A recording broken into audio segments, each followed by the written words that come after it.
Hi, welcome to another edition of IPI Converse with me, Craig Farley, Head of Solution Consulting at IPI. And I'm Gerard McGlynn, WEM Consultant at IPI. And what are we going to be talking about today, Gerard? We're going to be talking all about workforce engagement and what it means in the contact centre.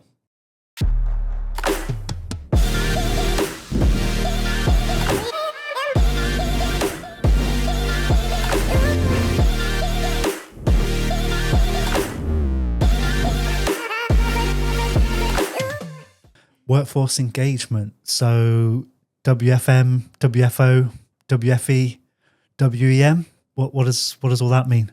Yeah, so I think it's evolved a lot over the years. So obviously it was back when it was WFM, where it was just all about workforce management, getting people in at the right time, forecasting, scheduling. Then it slightly evolved into workforce optimization, which was then bringing a layered approach on with call recording, quality into there, and then morphed more into WFE, workforce engagement, which was all about employee satisfaction and bringing more of that functionality in with performance management and things like that. And now we're in the sort of WEM phase, which is workforce engagement management, which is all about bringing lots of different features and functionality together to bring employee satisfaction as well as customer satisfaction all into one place, so that it's all managed under one suite of tools. And obviously it needs a good acronym. We love an acronym It'll in probably be this called industry. Something different in a couple of years' time, and we'll be changing it again. But yeah, currently we're in workforce engagement management. And why is it so important to businesses, to organisations to have WEM? I think it's because a lot of the tools before, like if you think back 5-6 years ago, all of these tools were like in separate systems, and you'd have to go out and procure each one, and you'd have to write a business case for each one, and it was really hard to get the buy-in for each system to actually show the benefit. Whereas a lot of these tools now are all in one suite of a one suite product, which makes it a lot easier for us to actually start utilizing these tools, to using the things such as speech analytics, gamification, quality management, WFM, and call recording all in one place. So all your data is central, and you can start to utilize it to understand why people are calling and what they're calling about, whether agents are being empathetic on calls, whether they're driving the right behaviors on calls, and using that sort of gamification piece to make sure everybody's up to date on what KPIs we're using and why we're using them, and it's all in one place. So it's a lot more streamlined than it was 5-6 years ago. A lot more consolidation. Mm-hmm.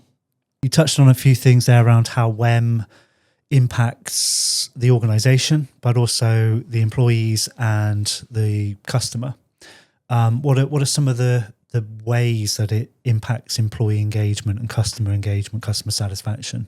Yeah, so from the agent standpoint, there's a lot more emphasis on empowering the agent. So there's a lot more tools in there around coaching and development opportunities, and then bringing gamification into it. So gamification was kind of seen a few years ago as that sort of sales-driven, orientated, competition-based platform, where it's evolved now into more of a understanding your performance metrics and understanding how you can get to the next phase of it, and also be incentivized off the back of it.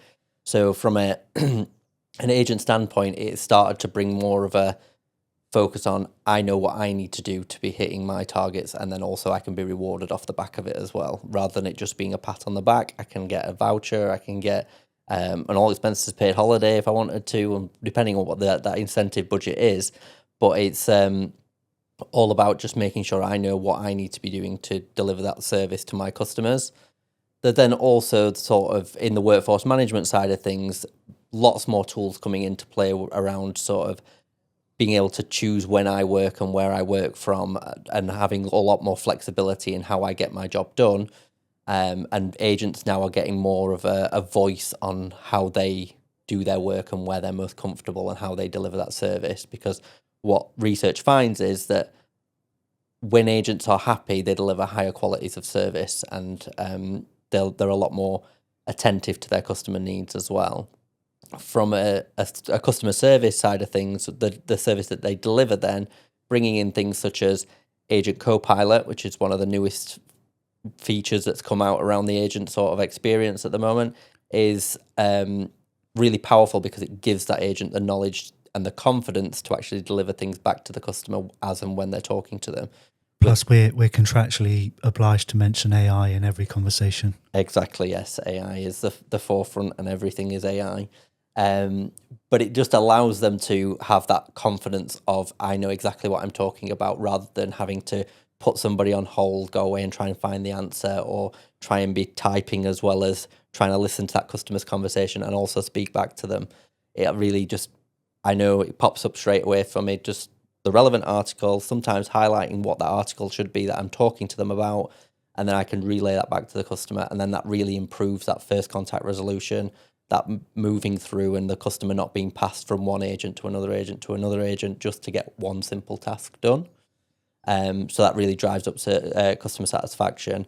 And then off the back of it, you have then your customer satisfaction surveys through a web messaging or through voice surveys that can then really understand what the customer's journey has been like. So from the start to the finish, how the agent dealt with it, how also the processes, the policies that we have in place as well, of and whether they're working as well. Feels like there's probably a few topics we could go into in a lot more detail. Yes. on separate discussions there. Definitely. It's a massive area of workforce engagement, and there's so much inside of it. Mm-hmm. And you mentioned, so quite a few of those are heavily into employee engagement, employee motivation. And I think probably back when we were in contact centres, you'd all be in the contact centre. Mm-hmm. You would have managers running competitions, games, trying to get people going. A whiteboard with people's counters all around them, and you move them along. Yeah, exactly. Yeah, yeah. Maybe an extra break for a prize, that sort of thing. Maybe finish early. Yeah, if you're in planning, that never happens. No, Yeah. not after we turn to the dark side. No.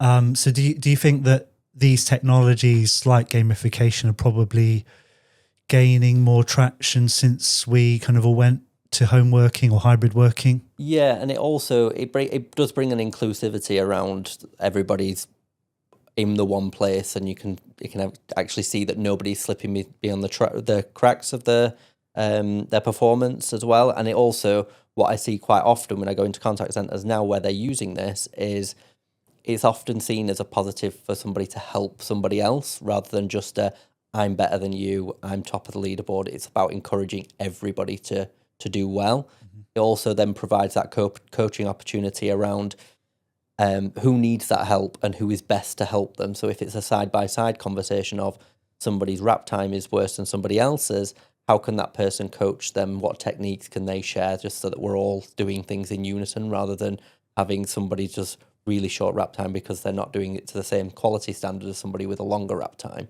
It's getting that even balance to understand where the differences are and the trends are. Yeah, that's a good point, because as a manager, that's really what you're after, isn't it? Take your lower performing ones for whatever reason and move them up, and use the good performers as examples and to help train or set the reference for the lower performer ones. Yeah, and it's really important. Like when you're introducing something like gamification, it can sometimes seem like people are disinterested in it, or some people are really interested in it. And it's about bringing both sides of the people together in your trial basis of the people who just complain all the time, no matter what you do, the people who are really enthusiastic about it, get them both together and actually work through it. And what you'll see is they tend to come really in line very quickly, because generally when you're looking at performance, it needs to be a consistent approach across the board rather than just being focused on the top performers,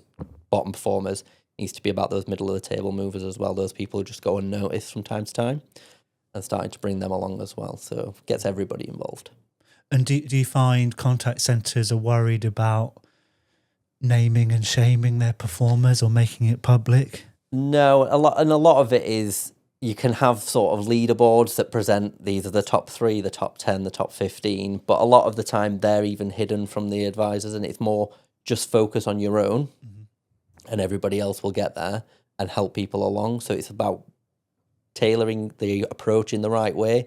If you're just calling out the top performers all the time or calling out the people who are worth, you start to get people losing interest. Like, what's the point? I'll never get to the top. I'll never get to the same as that person because they're really good. Whereas if you're using it in more of a encouraging way to get everybody helping each other, it's a lot more of a team collaborative thing, and it improves morale in the contact center, but also that brings your teams closer together. So if you have new starters entering the business and they get brought in, they know exactly where they need to be getting to. So they're getting educated on the KPIs that we work towards in the contact center. They also know who is the best person to go to get guidance and support from.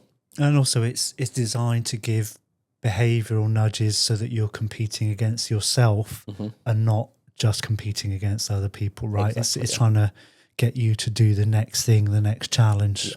Yeah, always sort of improving, and making sure that if I'm at target, how do I get beyond target and get to stretch, and that sort of be known as, and a lot of the time now, a lot of people are using it for their career progression. So they'll know, I want to become a team leader, therefore my stats need to be good, and I need to be able to move forward off the back of that as well, and then move into different areas. Okay. So we've been speaking quite a lot about employee engagement and the importance of getting them engaged, getting them motivated, because they'll deliver a good experience to the customers, and they'll be more productive. But also the employees in a contact center are normally one of the biggest costs. So they say about 60 to 70%. Yep. And attrition can be quite high. It varies a lot, but it's typically, I don't know, 20 to 120% a year. And the cost to recruit a replacement can be 10K, 5 to 10K. Yep. So it's definitely worthwhile investing in workforce engagement and getting the most from your workforce engagement tools, your WEM tools. A big part of keeping people engaged and something that is becoming more available in the more mature workforce engagement tools is around learning development as well. What have you seen in terms of good practice in developing and rolling that out? Yeah, so keeping people engaged through learning is a very difficult thing. I know from like mandatory trainings are never exciting things to do. They're never anything that somebody wants to do. Usually they're put off until the last minute. But making them a little bit more engaging through learning management systems that you can then bring into your workforce engagement platform really keeps you, one, you can track how people are progressing through it. You can also capture feedback through it, but also put little quizzes at the end of it just for knowledge retention, but also just making sure that people are understanding what is being done.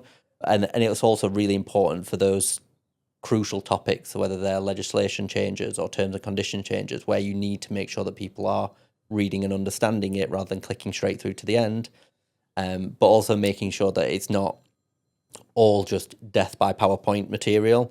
So everybody has their own different learning style that they'll work towards, for being able to tailor that. So some people like visual, and so they like a video rather than having a click through multiple choice boxes each time. So making it suitable for everybody, not just because the PowerPoint is the one tool that we use, so we're going to use that. So really investing in how you deliver your training content is how it syncs in with the agents. Also, from an agent standpoint as well, quality management is really important as well, because it helps the agent understand where they might not have been as attentive or where they might have missed something, and really starts to develop them in better sort of coaching techniques. So whether it's displaying patience within the call, or their knowledge in the call, or whether they've been empathetic to a customer's situation, which is a big focus at the moment. Quality management really helps bring that home, rather than it just being, you didn't do this, you didn't do that, you didn't do this. It's more now around, how can you get to a 5 stars, or how can you get to 100% on your quality each and every time. And then also voice of the customer. It's kind of one of those things where you'll get a text message through when you finish a conversation and you think, yeah, I'm not filling that out. But a lot of people are now filling them out because they want to be heard.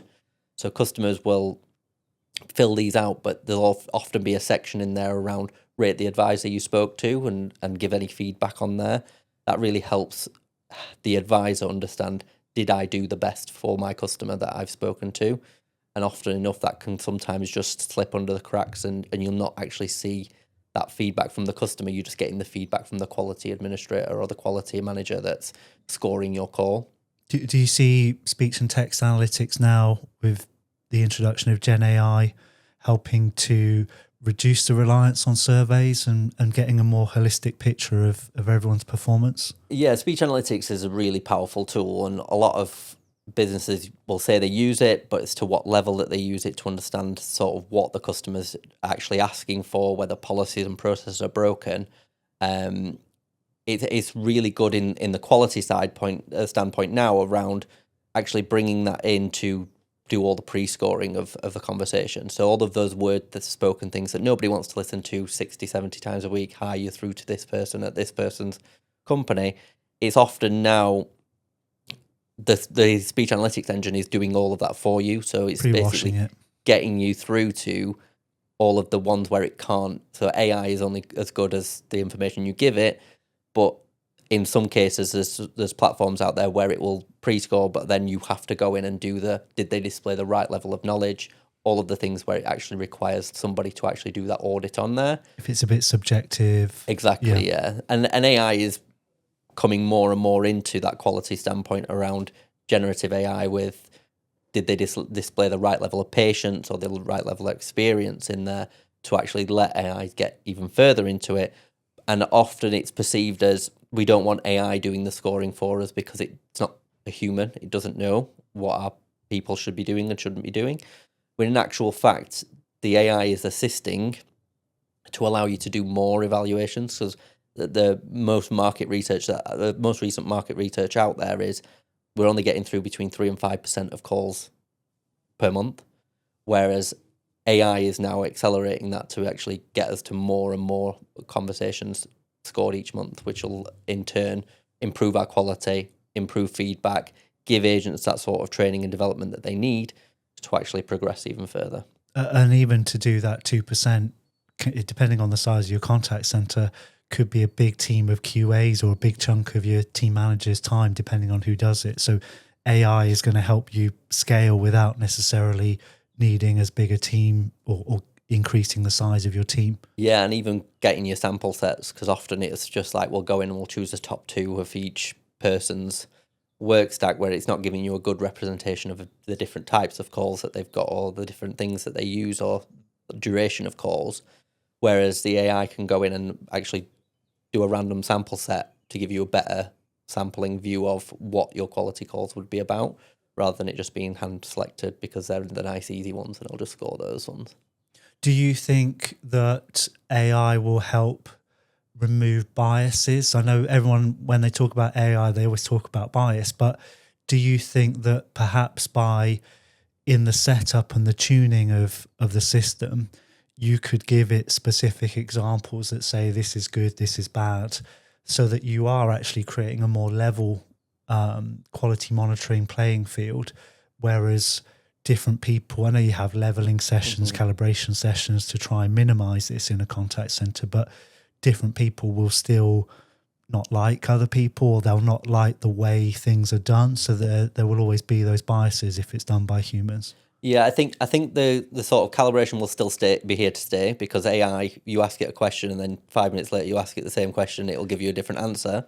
So I think there's still that element of human checking that will still need to be done. So it will not eradicate all of quality teams across contact centres. Not in the short term. Not in the short term at all.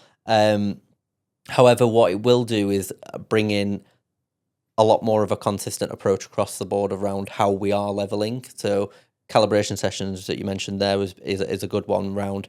I put a quality management suite in for a business a few years ago, and we built a form, we listened to an interaction, and everybody scored it in a calibration session, and they were even shocked about how disjointed they were across their own quality auditing process. So I think even with AI, it's not going to remove it completely, but it will get it a little bit more consistent, because we're setting exact rules and parameters around it, rather than it just being who it is that's scoring that one person who they might have had trouble with in the past, or that person then disputing that person's quality score because they don't agree with it because that person's out to get them, and it's that sort of always back and forth. That person might have got the job that they were going for, and things like that always creep in. Whereas with AI, it's the machine doing it at the end of the day, so it's that person that person doesn't really have that argument with. I think it probably needs to have some level of transparency Mm-hmm. there to do that. But we kind of gone off the topic of training and development. Yes. But do you see now, as workforce engagement platforms have expanded to include more pillars of what used to be separate systems, that helps close the loop around if an agent is struggling in something that's picked up in QM or in a KPI and then is being addressed by some form of training or it's sent for coaching or feedback, so that there's more automation there to help improve areas that really need improving, and being more targeted. Yeah, so they're all of the pillars of WEM are kind of interlinked in some way, shape, or form. Where you can pick up something in quality auditing where that person might not have understood the terms and conditions update that we did a month ago. So therefore, off the back of that, I can schedule a coaching session that could be self-facilitated for them to read through that knowledge article or read through that training article that we've done. Get them time added to their workforce management schedule at the same time. So we're doing it around customer demand as well. So it's bringing it all together. And then what you can do there's some systems out there now where once they've completed that training, it can also do that skilling and that Q adding for it. So if it's an upskill perspective, you're already building up at that. So you're not having to manually make those changes as well. So That's cool. From a planning perspective, I know it, you know it, where it's this person, we've got this group going for upskill, and then all of a sudden nobody gets the Q or the skill added to them. So they've been upskilled, but we're not getting any benefit from them until about 3 months later on, and then everybody's lost that skill because they're not using it on a daily basis. So it's all about making sure it's a automated sort of move forward off the back of it. So you do your learning, you get the skill, you get the Q added, you start using it from day one rather than having that break in there as well. How do you see the future of workforce engagement management going? We can split that into different elements if you want. Yeah, I think AI is probably one of the biggest things that's coming like really fast into the workforce engagement universe. It's already in the quality side point of we just talked about quality and the sort of things that it's doing in there around pre-scoring evaluations, but it's creeping its way into the workforce management side of things. It's been there in automation tools. So real-time automation tools have been around for a few years where they're starting to do that sort of, if this happens, do this. The kind of bolt-on services. Yeah. Where it's now coming into the forecasting and scheduling side of things. So forecasting being continuous forecasting. So at the end of each day, doing that AI analysis of what's happened to my volume and is it going to go up or is it going to go down? Do I need to make changes? So it's just taking that stress away from the forecaster to constantly be checking whether they need to reforecast, or the intraday teams of, have I got the best plan going into the day?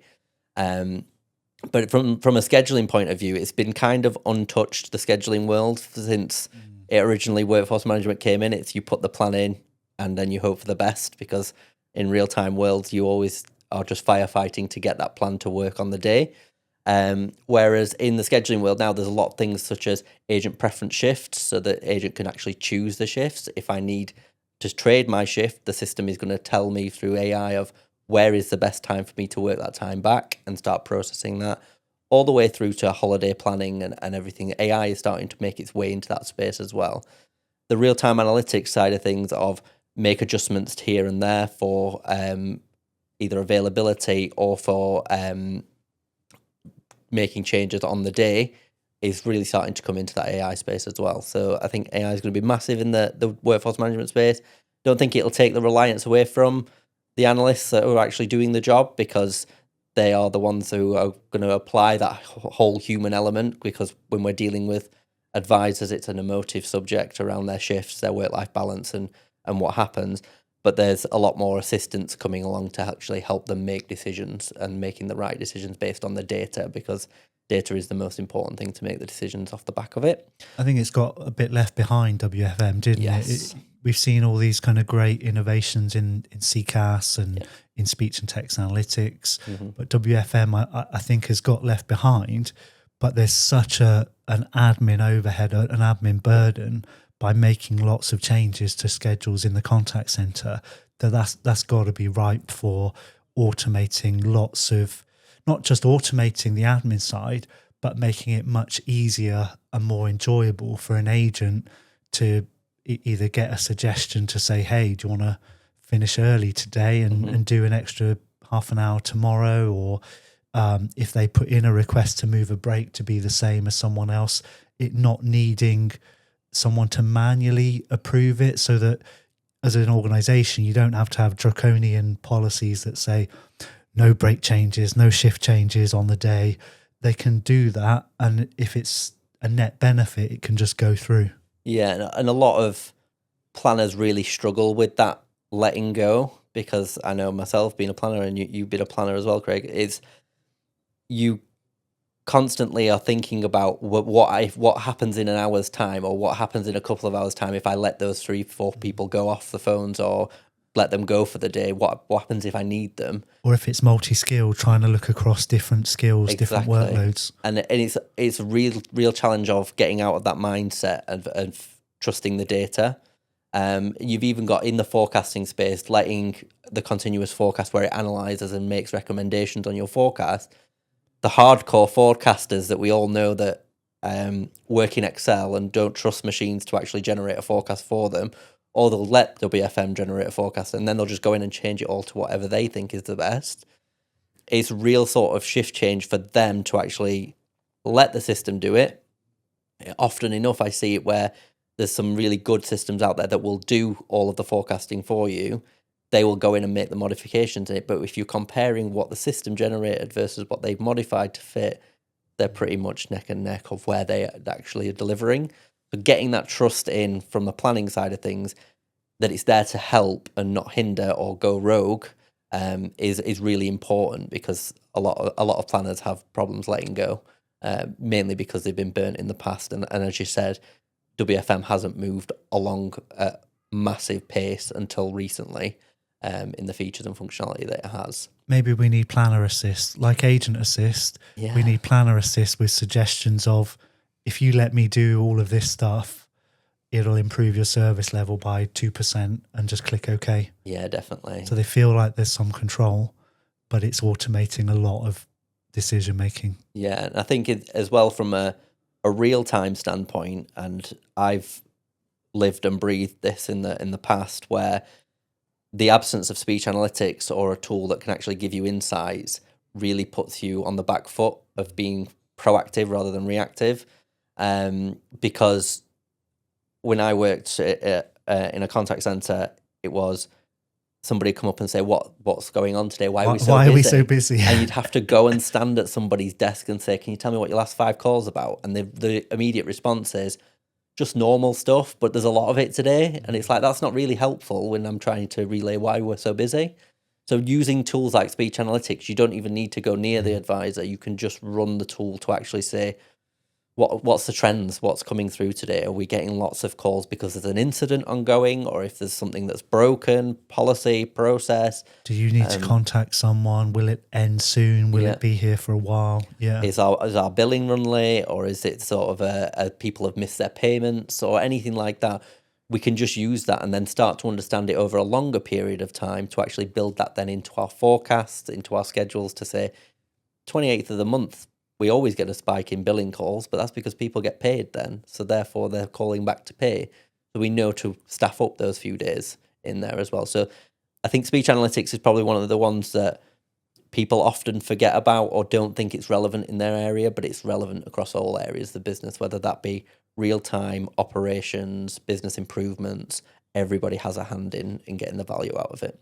The classic is those people in marketing have sent something out the day before and not told anyone, and it's generating lots of inbound traffic. Didn't want to mention those marketing people, but yes, that's generally the case. Of marketing will drop something on a Friday at 3 p.m. and say, we're off to the pub now, have a great weekend, and all of a sudden that weekend's just a complete wash of noise from the customer, because we've come them out to say, hey, did you know you could get your bill for free next month? Just call us.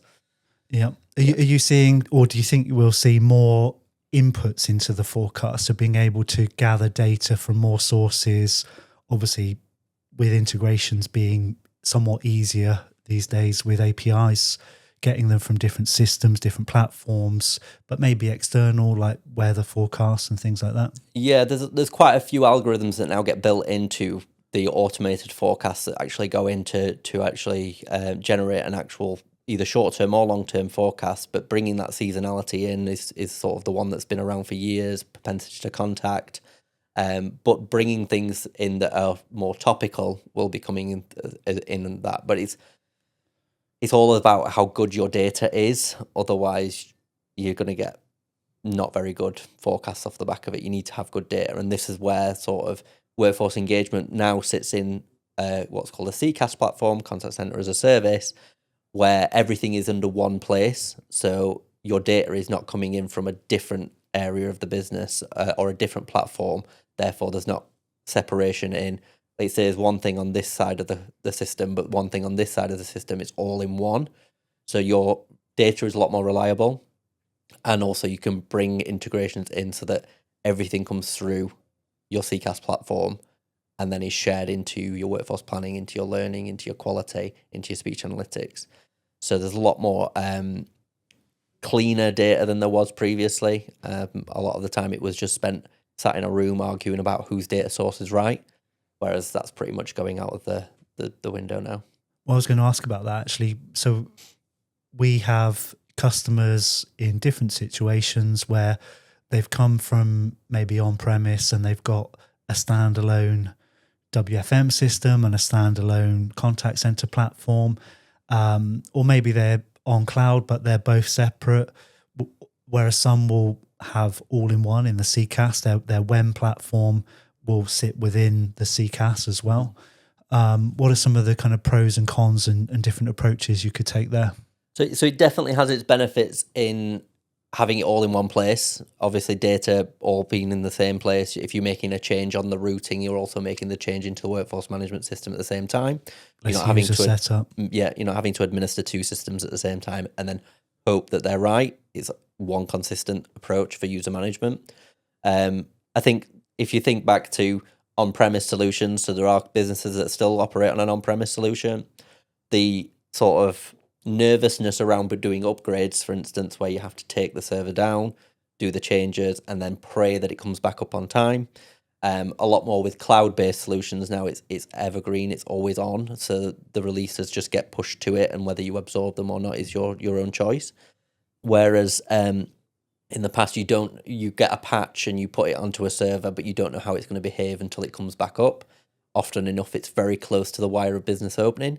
So that's kind of one place where people are kind of stuck in the past with features and functionality because they've not done those upgrades. They've either not kept it up to date enough.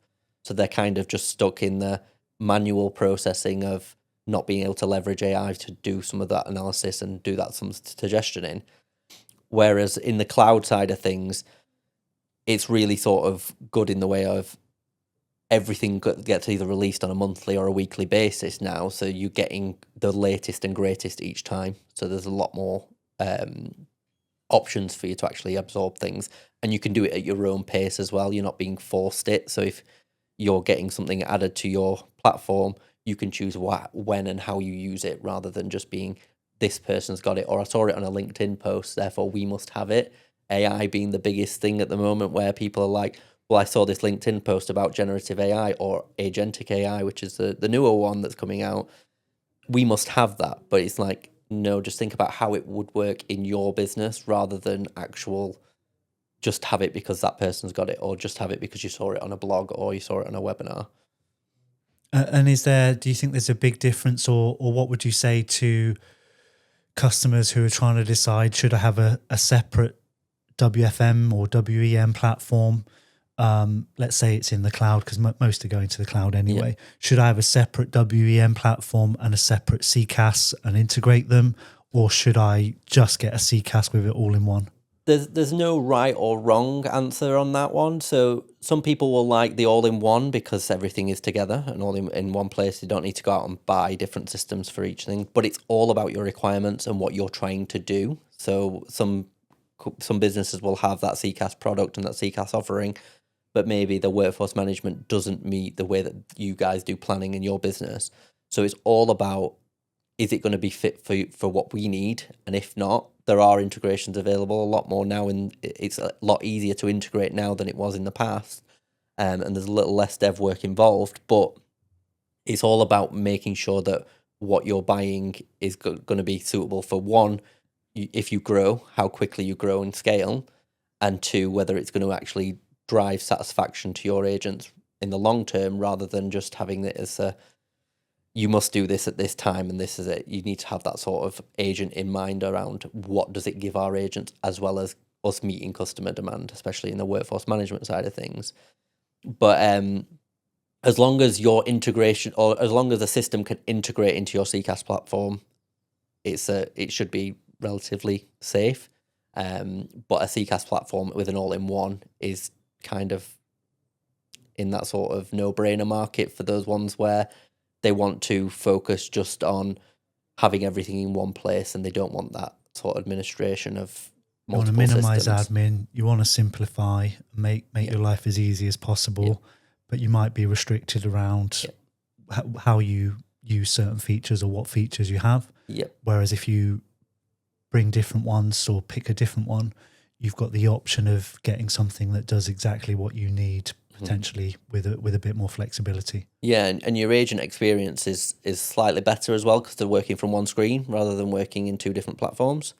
So when you had it back in the past, where even when it was handset on desk, you'd answer your phone on the handset, you'd have your CRM open on one screen, but then you'd also have workforce management open on another screen, and maybe a knowledge base open on another screen. It's starting to bring all of those together into one screen. So when I, as an agent, get my call, I can see what activities I should be doing. I can also see information about the customer, because that CRM data has been pushed to me as an integration piece, has been pushed to me, so I know exactly who it is I'm speaking to when they come through. But also then I have that knowledge being pushed to me through Copilot to actually understand what the customer's asking and how I deal with that and what the next best action is, through to then my quality is going to be consistent because all of the data is in the one place, and then I can move through and do that full rounded piece of my development. Okay. Anything else you wanted to cover off today?